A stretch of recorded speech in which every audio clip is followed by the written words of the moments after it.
Okay, we're going to start learning how to do gathers or ruffles for along like the cuffs of shirts or waistbands. This is going to be together along the top of a kitchen apron, which will be the next project. I've already got the hems for the sides on there, on either side. Okay, and what I'm going to do is I'm going to take a thread that's contrasting the thread that's actually used to stitch everything in place, which is that pink. You can kind of see it there. This is going to be a different color because we're actually going to be pulling these threads back out again later.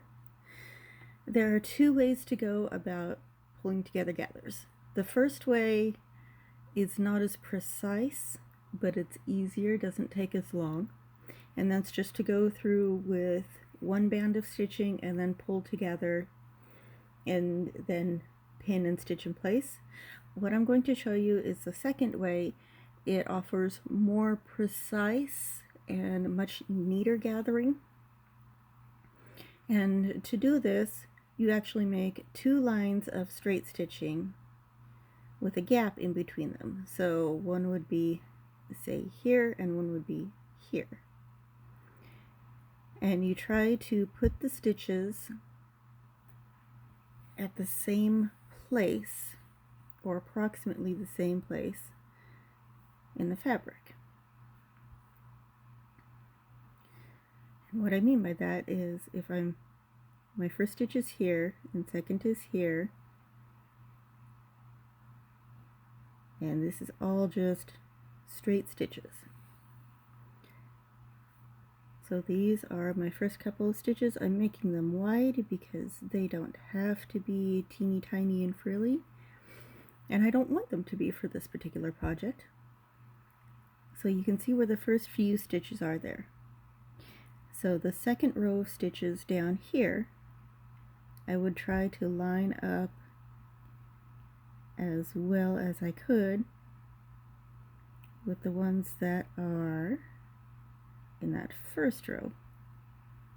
So it would look something like that. So when you pull, they gather in approximately the same place. And I will show you why after I get done with these two rows of stitches. But again, it's just a basic straight stitch, no back stitches whatsoever, all the way across. Try to keep them, oh, I just stabbed myself, don't do that. Or try not to do that. It's kind of the running joke about among many people who hand sew that if you don't bleed on your project at least once, it's not really a project. So I guess that's par for the course. But I'm just going to straight stitch all the way across, no back stitches or anything, because you are going to want to be able to pull on that thread and make the gathers all the way across.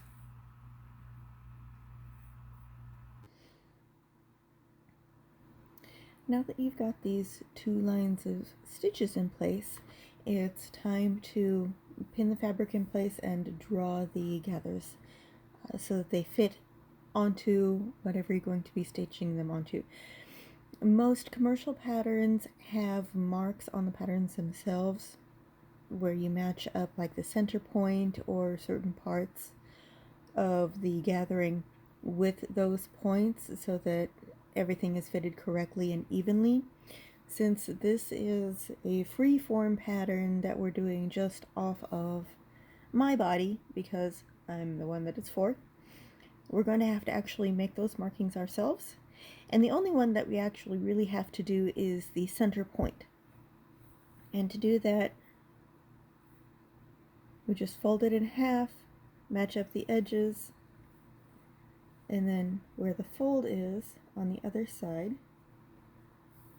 I'm going to put a pin in there, and that's going to mark the center point.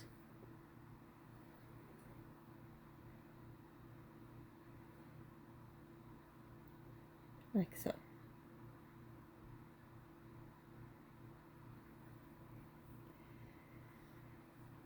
And this is going to be pinned onto the waistband the waistband, the center point is the seam that we've stitched together, and then the two side points were actually measured out and just put on in chalk. Because of the way that this is going to be put together, I'm going to want, my camera is upside down. I'm going to want the Silly Rainbow unicorns facing up, and also on the waistband I want them facing up. Which means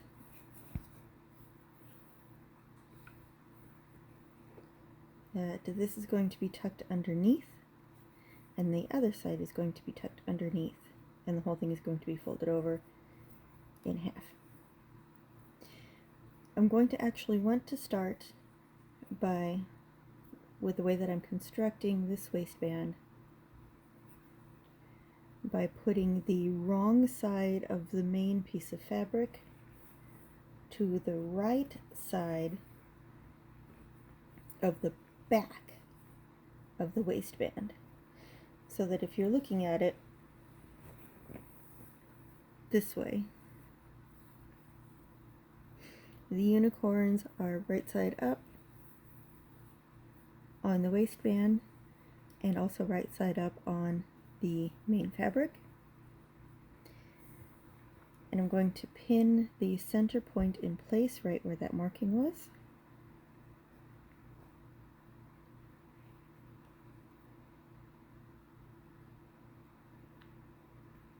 Like that. And then on either end, I'm going to line up the sides, the edges, to the chalk marks and put a single pin on either end.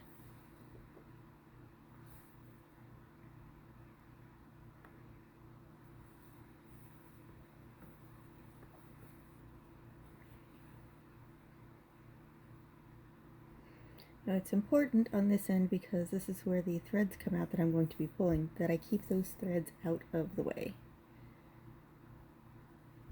Do not want to pin them in place.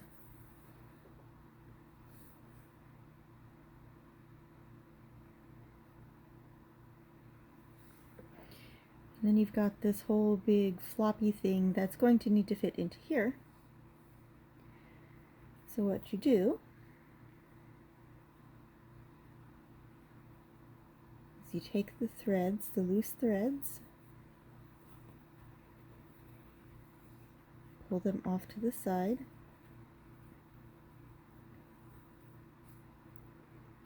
and you pull on the threads while you're pushing the fabric in the opposite direction so that it pulls into gathers.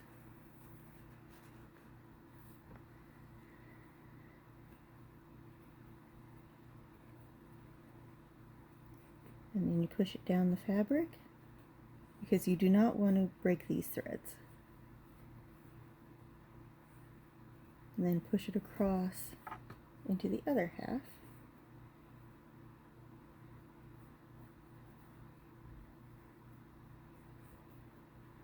And just sliding the gathers down, and then pulling them onto this side.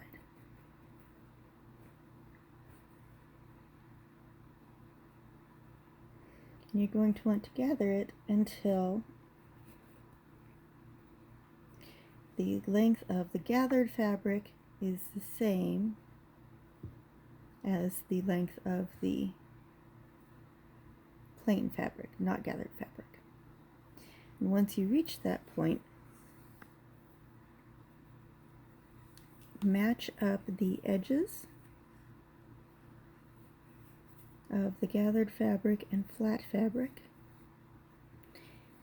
And then you just kind of mess with the gathers and make sure they're spread as evenly as you want them to be. Sometimes you want more gathers in one area. Like if you want all the gathers directly in the front, then you can pull it up this way and have all the gathers up here. But I want to have them fairly even, so I'm just going to spread them out.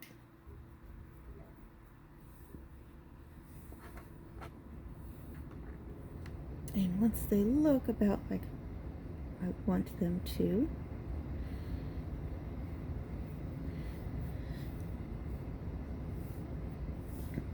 you just pin them into place. And you want the pins fairly close together because as you're stitching them, the gathers will move a little bit.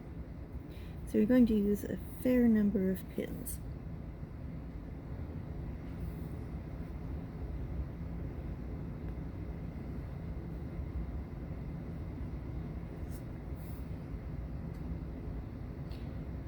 Once you finish pinning this side, you do the same thing to the other side.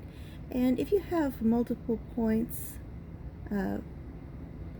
for instance on a more intricate pattern or on a commercial pattern that has 4 or 5 points to line up markers, you'll do this, you'll pin in between each marker and then do the gathers for each section individually. And then using the thread that matches the fabric, you go in between the 2 lines of stitches. For this particular row of stitching, I'm going to go just underneath and closer to the one near the edge. And I'm just going to back stitch across to sew it into place.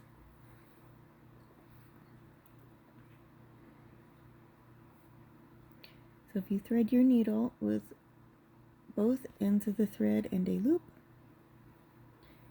both ends of the thread through the eye of the needle and a loop on the other end of the thread, you can pull it through like so and lock the thread down without using a knot by putting the needle through the loop and pulling it taut. And then just back stitch across.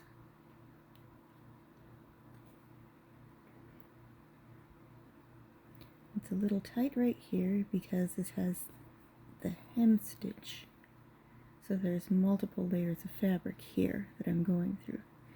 But once you get down into this area where the gathers are, it will be much easier.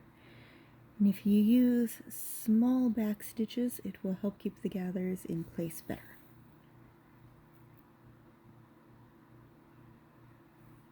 Here we go.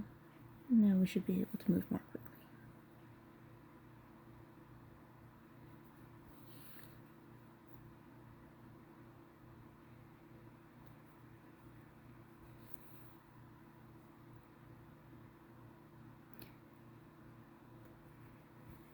Once you get to the end, you have, and you tie off the end of your thread, you have successfully created and stitched on gathers. If you're just doing a single gather like this and you're not doing an enclosed, then you would actually pin it to, instead of pinning it to the back, you would pin it to the front so that it would look like this. So you would be stitching along what is the inside here. It would be this piece of fabric. Let me do it this way. You would pin it like this, so it was the 2 right sides together, so that after you stitch it, you turn this over and press it flat and you would have a nice edge. But since this is going to be enclosed, which will be shown in the apron video, how to do that in the apron video, there is another couple steps to it. But if you're doing it just attaching the gathers or ruffles to a single layer of fabric without enclosing, once you get to the end and tie off your thread, you will have successfully completed gathering. And as always, I would like to see what you're doing with this. So please, tag me on Instagram, take some photos, let me see what it looks like. I want to see how well you're doing. and see how you improve as you practice. Because I'm evidently very good at forgetting things today, there is one last thing that you need to do before you're actually finished with your gathers, and that's to take these long threads out. You can either pull them out a few stitches at a time. I'm just using a pin to pull them up, or you can start at the far end where it's pinned in, and if you can pull it up enough, which I tend to not do this often because it will bend the pins that you're using to pull it. You can do all of them at once.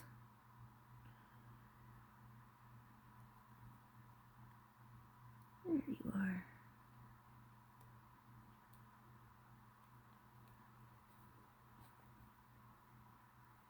But it does, take a little more effort.